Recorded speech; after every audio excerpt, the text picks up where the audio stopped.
My name is Ian Lowe and I manage a team to explore and investigate materials. Some of the work we do is looking how materials are affected with age and with time and with use. And we make sure that when the end car is delivered, it is as good as it should be.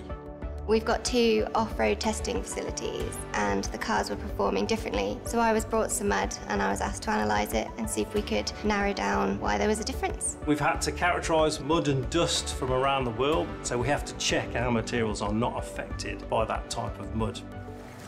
All the technologies that we have in Land Rovers are there to make driving off-road better. So that's from terrain response, hill descent control, all the camera systems that we have in the vehicle are there to make it easier for people to drive off-road. My job is to make sure that the Land Rovers that we produce are the most capable cars that they can be.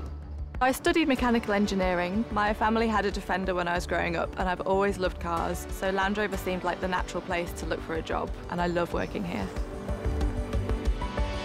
My name is Becky McLarnon and I am a human factor specialist at Jaguar Land Rover.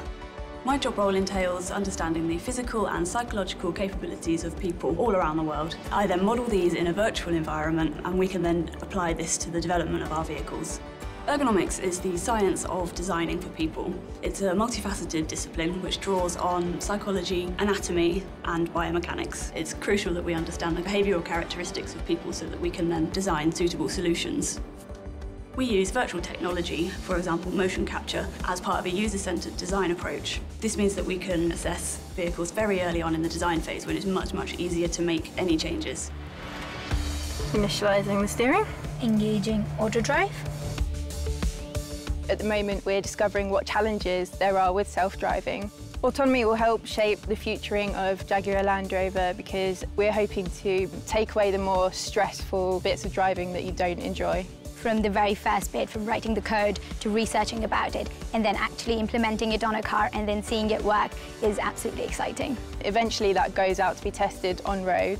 It's so fulfilling to see the car doing what you're asking it to do through the software. I think engineers from 1948 would be amazed at what the technology today is capable of doing. They'd be slightly scared to see a machine being so much in control, but I think ultimately they'd be absolutely amazed at what we've achieved as an industry.